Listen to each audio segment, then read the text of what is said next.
Inilah kabar Jawa Tengah selengkapnya. Pemirsa, penurunan tanah di Kota Semarang semakin parah. Dalam jangka waktu sekitar 9 tahun, penurunan tanah mencapai sekitar 1 meter. Akibatnya, sejumlah wilayah pesisir Kota Semarang masih harus berjibaku dengan air rob dan jalan serta rumah saling berlomba ditinggikan. Inilah kondisi salah satu daerah pesisir di Kota Semarang. Rumah-rumah tampak terbengkalai dan lantainya lebih rendah daripada jalan. Sejumlah lahan yang posisinya lebih rendah dari jalan bahkan menjadi area genangan air rob yang masih melanda kawasan pesisir Semarang.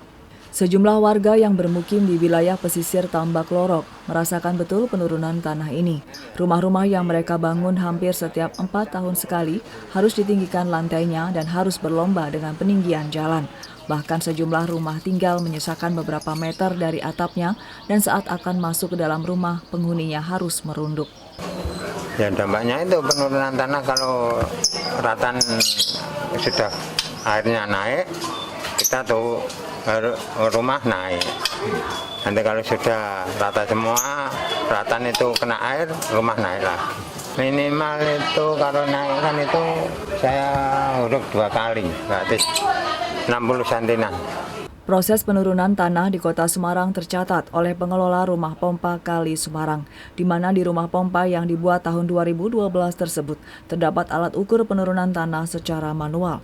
Sejak tahun 2012 hingga tahun 2021 ini, tercatat penurunan tanah sudah mencapai 1 meter. Ini adalah untuk alat ukur untuk penurunan tanah yang berada di lokasi Kali Semarang.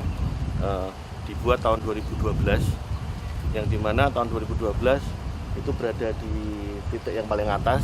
Kemudian kemarin terakhir di bulan Juni tahun 2021 ya sudah ada penurunan sekitar hampir 1 meter. Jadi setelah kita hitung itu setiap bulannya itu sekitar 0,5 cm untuk penurunan tanahnya. Selain karena faktor alam, kondisi penurunan tanah di Kota Semarang diduga juga karena faktor pengambilan air bawah tanah yang tidak terkontrol. Untuk itulah dibutuhkan penanganan serius akan masalah penurunan tanah ini, sehingga penurunan tanah dapat dihentikan dan pesisir Kota Semarang tidak tenggelam. Tutuk Carita melaporkan.